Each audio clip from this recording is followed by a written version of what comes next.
Hello everybody and welcome back to another video. Today we are back on Jurassic World Evolution 2 with another ecosystem video.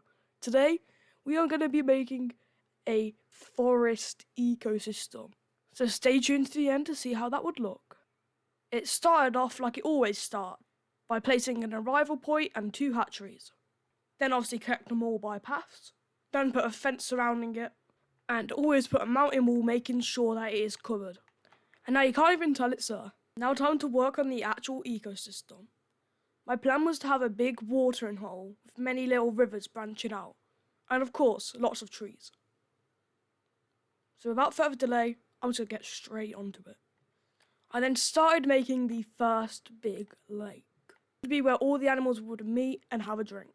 This lake would take a big chunk up of the map. And I also decided to add an island in the middle, which I would fill with loads of trees. One side of the island would have more thick trees, and the other would have less. I then started adding some leaves in the water to make sure it didn't look like it came out of a swimming pool.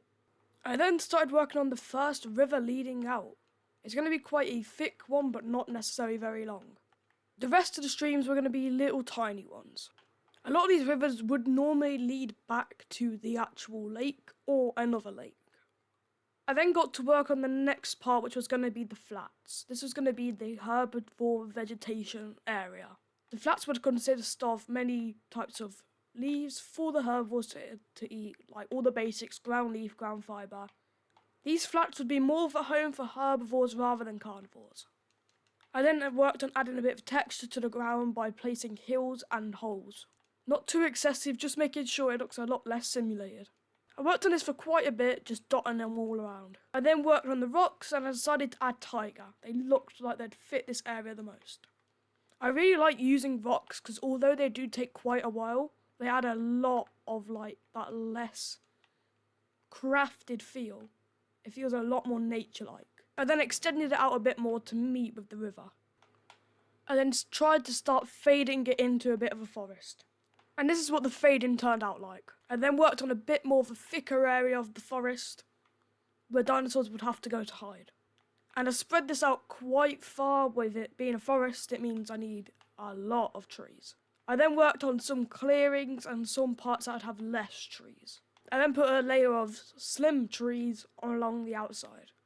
I then worked on making this corner a bit of a hilly area. Not necessarily mountains, just hills. And even adventured out into the thick forest. After I finished dotting that around, I went over and smoothed out. I then worked on a second bit of flats, but this was going to be a way bigger one. And I also put mud around it to make it look like a little bit of a more drier area. And even adding some rock. This area was going to be the hunting grounds. I then put dead trees around to give it that dead-like feel. I also decided to put some rocks out here. I decided to go with the tropical rocks, because they were a lot darker and gave it a bit more eerie-like feel.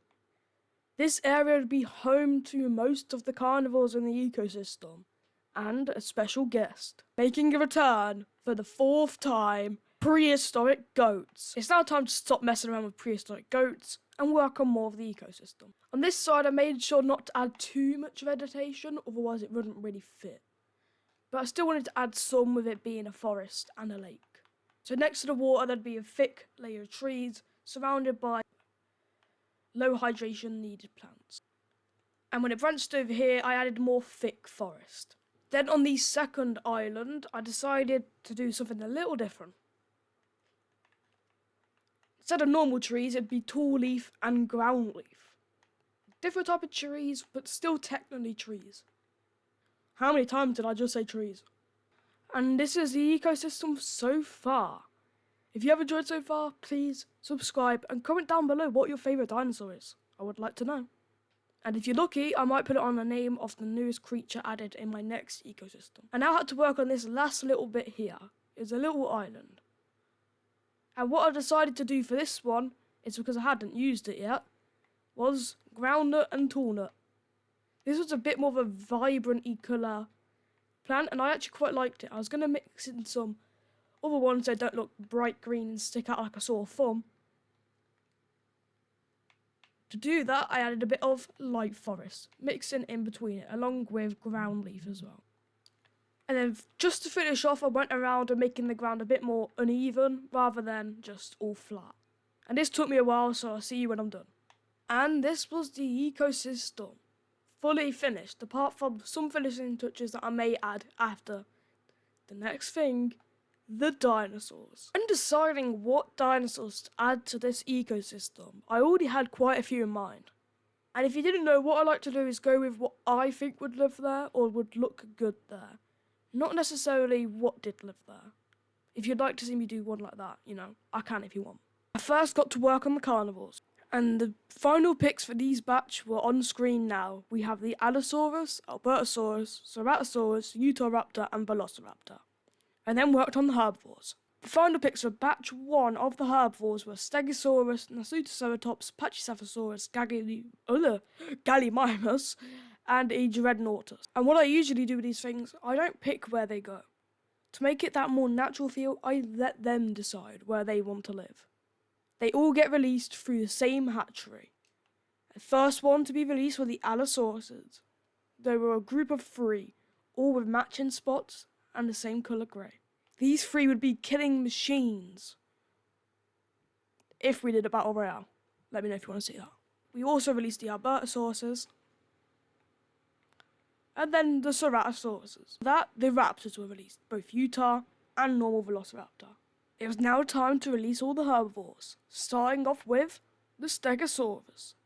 These were first seen in The Lost World in the Jurassic Park franchise, and they are actually one of my favourites. Up next were the Nasutoceratops. These are pretty much just like the Triceratops, but I think they are a little smaller. I do quite like these guys. And, well, yeah, there's not really much else to say about them. Up next were the Pachycephalosauruses. And one of them is stuck in the ground, apparently. Don't worry, it'll make his way out somehow. Up next were the Gallimimuses, which are super quick. And I barely even get enough time to talk about them. Then after the Gallimimus was the humongous Dreadnoughtus. This guy was introduced in Jurassic World Dominion. Not my favourite film, but it was still good. Whilst they were exploring their new home, I started working on the next batch of carnivores. And these were the final carnivores that would be added into the park. Except from one that will be making a return and is one of my favourites. It's none other than the Nedry Killer. And all 6 of them. And oh, I want these to win so badly. I just want it to win one. Just one, please.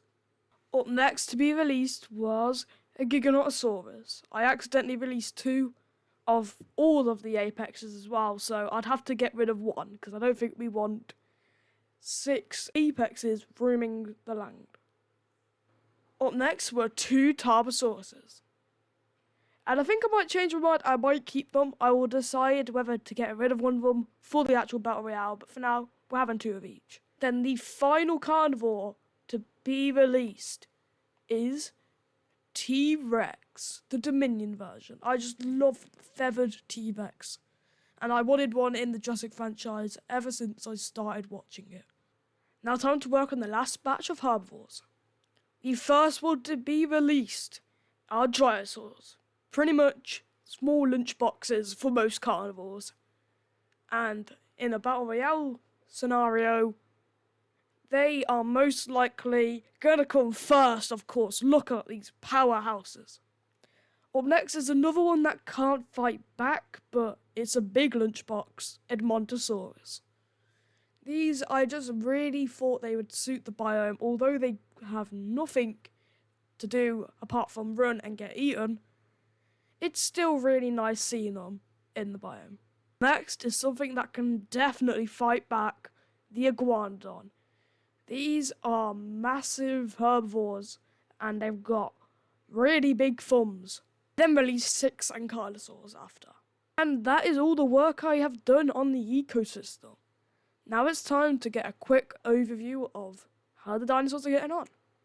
So as you can see by the map above, most of them are over here. They haven't adventured too far just yet, because I haven't given them too much time. Brachiosaurus is the first dinosaur to get near the dead land. I can't remember what the dead flats, whatever I called it. It is the closest that's got to there, and all it wants to do is just sit down in a bush. Scratch that, we've got a whole one that's actually just started bolting over there. The Utahraptor is the first one to actually enter the dead flats. And it's probably because of saw goat feeders. I meant prehistoric goat feeders. Prehistoric. The Tarbosaurus have not moved much from the actual hatchery, same as the Allosauruses as well. Obviously, when we start the battle royale and they have to go definitely look for more food and more water, we'll see them move more then. The Dilophosauruses have made it into the deep forest and are patrolling the outsides of it. Velociraptors are in the heart of the deep forest. The Gigas have actually made their way into the forest just over the hill, the hilly forest, should we call it, and they seem to be really liking it. Their skins are awesome and really fit the area as well. We have one lone Utahraptor that is also in the hilly forest. Not too far away from it, there's a herd of Pachysauruses. The Stegosauruses have made their way towards the flats on the edge of the forest. The only T-Rex is sharing the hilly forest with a Albertosaurus. And the Edmontosauruses have made it into some flat area of land. Same as the Gallimimuses. But that was the quick overview of the biome. What I'm going to do before the Battle Royale, I'm going to let them spread out a little bit more, give them a bit more time, and then I will start it. So if you want to see that, let me know. But anyway, thank you everybody so much for watching. It's been a pleasure filming this for you. Please subscribe, smash like, and we'll see you all next time. Goodbye.